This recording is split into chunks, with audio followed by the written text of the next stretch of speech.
علم کی نعمت عطا فرمائی تھی، ایسا کیوں نہ ہو۔ حدیث کیا ہے؟ اللہ کے نبی صلی اللہ علیہ وسلم، حضرت ارباز بن ساریہ رضی اللہ تعالیٰ عنہ سے مروی ہے۔ شیخ کی تمہیدی کلمات کو میں چھوڑ رہا ہوں جو انہوں نے جامعہ اسلامیہ کے طلبہ سے اور جامعہ اسلامیہ کے بارے میں اپنی ملاقات کے موقع پر کہے، براہ راست موضوع پر آتے ہوئے کہ یہ اللہ کے نبی صلی اللہ علیہ وسلم کی بڑی عظیم الشان وصیت ہے۔ اور کب کی ہے؟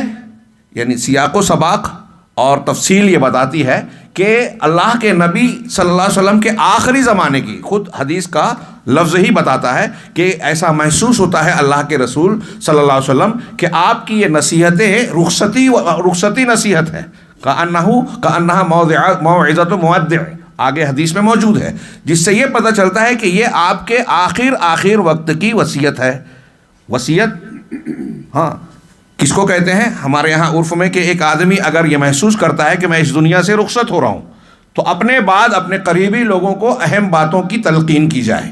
ہاں ہم اللہ کے لیے جب وصیت کا لفظ استعمال ہوتا ہے کہ ہم نے انسان کو وصیت کی تو ترجمہ کرتے ہیں کہ تاکیدی مضبوط حکم دیا، یعنی اس میں ایک قسم کے عام حکم کے مقابلے میں کچھ شدت اور زائد چیز پائی جاتی ہے۔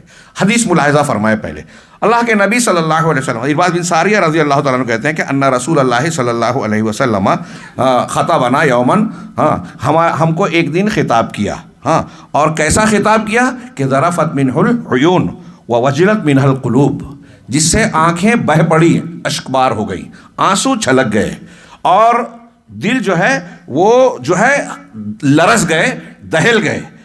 فقالوا، تو صحابہ نے کہا یا رسول اللہ کأنہا موعظۃ مودع، آپ کی یہ نصیحتیں، یہ باتیں ایسا محسوس ہوتا ہے کہ یہ رخصتی واض و نصیحت ہے۔ اب آپ ہم سے رخصت ہونے والے ہیں، اس دنیا سے کچھ کرنے والے ہیں، اللہ کے جناب میں جانے والے ہیں، یہ رخصتی سفر لگ رہا ہے، خطاب لگ رہا ہے۔ فأوصنا، جب ایسا ہے تو آپ ہمیں وصیت کیجئے۔ قال، تب آپ نے صحابہ کرام کی اس استدعاء اور عرض کو سننے کے بعد جواباً ارشاد فرمایا، اوصیکم بتقوی اللہ، میں تمہیں اللہ کے تقوی، اللہ سے ڈرنے کی وصیت کر رہا ہوں، تاکیدی حکم دے رہا ہوں، والسمع والطاعہ، اور سمع و طاعت کا حکم دے رہا ہوں، وَإِن تَأَمَّرَ عَلَيْكُمْ عَبْدٌ، اگرچہ تمہارے اوپر کوئی غلام تم پر امیر بن جائے، تمہارا حاکم بن جائے، فَإِنَّهُ مَن يَعِشْ مِنْكُمْ بَعْدِي مَن يَعِشْ مِنْكُمْ فَسَيَرَى اخْتِلَافًا كَثِيرًا، اس لیے کہ تم میں سے جو شخص زندہ رہے گا، آپ کے اس جملے سے بھی اور کأنہا موعظۃ مودع کے جملے سے بھی بالکل صاف ہے کہ یہ آپ کے آخر وقت کی وصیت ہے۔ تو آپ نے کہا کہ جو زندہ رہے گا وہ عنقریب بہت سارا اختلاف دیکھے گا۔ صحابہ کرام پھر ان کے بعد جیسے جیسے زمانہ بڑھتا جائے گا آگے، میں اپنی تشریح میں کہہ رہا ہوں یہ کہ اختلافات، مناہج، افکار اور بہت سارے قیل و قال بڑھتے جائیں گے، اختلافات کی بھرمار ہوگی۔ اللہ کے رسول صلی اللہ علیہ وسلم نے فرمایا کہ جب اختلاف ہوگا تو کیا فرمایا؟ فعلیکم بسنتی، تم پر میری سنت لازم ہے۔ اختلافات کا یہ حل بتا رہے ہیں، کیا کرنا جب اختلافات، الگ الگ منہج، مسلک اور رجحانات نظر آ رہے ہیں، تو ان میں اپنے آپ کو بچانے کے لیے نسخہ رسول اللہ صلی اللہ علیہ وسلم نے ہمیں اور آپ کو بتایا، علیکم بسنتی، میری سنت کو تم لازم پکڑنا، وسنت الخلفاء الراشدین المہدیین من بعدی، اور میرے بعد میرے خلفاء راشدین جو ہدایت یاب ہیں، درست راہ پر چلنے والے، ہدایت پر قائم رہنے والے خلفائے راشدین کی سنت اور طریقے کو لازم پکڑنا۔ وعضوا علیہ بالنواجذ، اپنے دانتوں سے، پچھلے دانتوں سے اس کو مضبوطی سے تھام لینا۔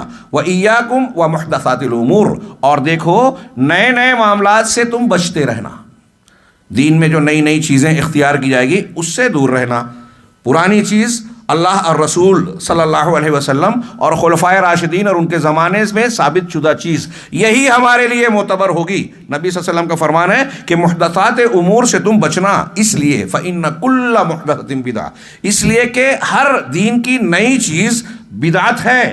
ہاں وَكُلَّ بِدْعَةٍ ضَلَالَةٍ، اور ہر بدعت گمراہی ہے، کوئی بدعت خیر بدعت حسنہ نہیں ہے، دین میں جو بدعت ہے سب کے سب جو ہے وہ ضلالت ہے۔ یہ امام ابو داؤد نے اپنی سنن میں، امام ترمذی نے، ابن ماجہ، امام احمد اور دوسرے محدثین نے نقل کیا، جسے ارواء الغلیل میں شیخ الالبانی رحمہ اللہ نے صحیح قرار دیا۔ یہ میں نے حدیث کا متن پیش کیا۔ اس حدیث کے پر گفتگو کرنے سے پہلے شیخ نے کچھ تمہیدی بات اس طرف توجہ دلاتے ہوئے کہی کہ یہ حدیث انتہائی جامع کلمات پر مشتمل ہے اور انتہائی اہم وصیت پر مشتمل ہے۔ وصیت کرنے والی شخصیت کون ہے؟ سید الخلق، سید المرسلین، جناب محمد رسول اللہ صلی اللہ علیہ وسلم۔ اور جب آپ سے صحابہ کرام نے یہ کہا کہ یہ رخصتی خطاب لگ رہا ہے، اب آپ مزید کچھ وصیت کیجئے، یعنی آپ کے بعد ہمیں کون سا منہج، طریقہ اور اپنے آپ کے بچاؤ کا راستہ اختیار کرنا چاہیے، تو صحابہ کرام کے سوال میں جو معنویت ہے اور اللہ کے نبی صلی اللہ علیہ وسلم اس سوال کے جواب میں، آپ صحابہ کرام تو جو ہے انتہائی ذہین ہیں ہی، نبی صلی اللہ علیہ وسلم کائنات کی سب سے کامل ہستی، اب اس دنیا سے رخصتی کے وقت جو وصیت کر رہے ہیں اس کی کیا اہمیت اور کیا فضیلت ہو سکتی ہے، ہم اندازہ لگا سکتے ہیں۔ وصیت کرنے والی ذات سب سے افضل، سب سے کامل شخصیت، اس سے یہ بھی پتہ چلتا ہے کہ یہ وصیت کتنی اہمیت کی حامل ہے، کتنی جامع ہے۔ صرف اس پس منظر پر غور کریں تو ہم اس حدیث کو سرسری طور سے نہیں دیکھیں گے۔ یہ حدیث قیامت تک کے مسلمانوں کے لیے پورا کا پورا دین کا اور زندگی کا لائحہ عمل اور منہج متعین کرتی ہے۔ اس حدیث میں صحیح منہج کے ضروری جو پہلو ہیں سمٹے ہوئے ہیں کہ آپ کی اصلاح کیسے ہو، مسلمانوں کی جماعت اور امت کی مضبوطی کیسے ہو، اور گمراہیوں سے اس کو محفوظ کیسے بنایا جائے۔ چند الفاظ میں 4 یا 5 جملوں میں اللہ کے نبی صلی اللہ علیہ وسلم نے اسے بیان فرمایا۔ چنانچہ شیخ نے بتایا کہ پہلے تو وصیت کرنے والی ذات کون سی ہے، موقع اور محل، اور جنہوں نے وصیت کو سنا یا جن کو کیا جا رہا ہے وہ کون ہے۔ اللہ تبارک و تعالیٰ نے خود ان کی تعدیل فرمائی، ان کی تعریف کی اور فرمایا والسابقون الاولون من المہاجرین والانصار والذین اتبعوہم بإحسان رضی اللہ عنہم ورضوا عنہ وأعد لهم جنات تجری تحتها الانہار خالدین فیہا ابدا۔ یہ ان کا سرٹیفکیٹ ہے۔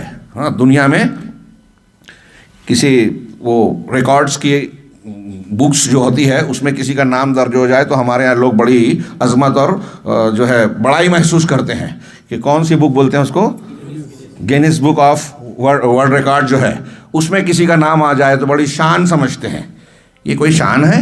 اگر آ گیا اس میں نام کسی انسان کے لیے تو اس کے یا اس کے خاندان اور دوسروں کے لیے اس میں کیا فائدہ ہے سوائے نام و نمود کے۔ لیکن اگر قرآن میں کسی کا نام تعریف کے ساتھ آیا، اللہ کے نبی صلی اللہ علیہ وسلم کی زبان مبارک پر تعریف اور توصیف کے کلمات کسی کے لیے آئے تو میرے بھائیو یہ کوئی معمولی بات نہیں ہے۔ اشارہ کروں حضرت ابی بن کعب سے، جب اللہ کے رسول صلی اللہ علیہ وسلم نے کہا کہ اللہ نے مجھ کو کہا ہے کہ تم سے میں لم یکن الذین کفروا، سنو سورہ البینہ، تو کہا کیا اللہ نے میرا نام لیا ہے؟ صحیح بخاری مسلم کی روایت۔ کہا ہاں، رونے لگے، آنکھ سے آنسو آ گیا۔ اندازہ لگائیے، یہ کسی ورلڈ ریکارڈ کی بک سے کہیں زیادہ عظیم بات۔ اللہ تبارک و تعالیٰ نے صحابہ کے بارے میں کہا کہ والسابقون الاولون من المہاجرین والانصار، مہاجر اور انصار میں جو پہل ایمان لانے والے ہیں، سبقت کرنے والے ہیں، والذین اتبعوہم بإحسان، اور جو احسان کے ساتھ، دلائل کے ساتھ، سوجھ بوجھ کے ساتھ ان کے نقش قدم پر چلنے والے، ان کی پیروی کرنے والے ہیں، ان کے منہج پر چلنے والے ہیں۔ رضی اللہ عنہم ورضوا عنہ، اللہ ان سے راضی ہوا، وہ اللہ سے راضی ہوئے۔ اللہ ان سے راضی ہوا سمجھ میں آتا ہے، وہ اللہ سے راضی ہوئے۔ رضیت باللہ ربًا کی روشنی میں آپ اس کے معنی کو دیکھیں کہ وہ اللہ سے راضی ہونے کا مطلب یہ کہ اللہ تبارک و تعالیٰ کی ذات، شخصیت، شریعت، دین اور اس کے جو بھی احکامات ہیں ان سب کو بلا چوں چرا بطیب خاطر دل کی خوشی سے قبول کیا۔ اس میں چوں چرا نہیں، اس میں شک شبہ نہیں، اس میں کوئی اعتراض نہیں۔ اگر جان بھی، گردن بھی کٹ رہی ہے، مال کو خرچ کرنا پڑ رہا ہے، قیمتی اوقات کو لگانا پڑ رہا ہے، سرد موسم میں انتہائی ٹھنڈے پانی سے غسل اور وضو کرنا پڑ رہا ہے، تو خوش ہے، اللہ سے راضی ہے۔ تو اللہ ان سے راضی ہوا اور وہ اللہ سے راضی، وہ اللہ سے راضی۔ یہ صحابہ کرام کے لیے بہت بڑی شان ہے، معمولی بات نہیں ہے کہ اللہ کے ہر حکم کو جو انہوں نے دل کی خوشی کے ساتھ قبول کیا۔ مولانا آزاد نے کہا کہ کچھ لوگوں کو دوا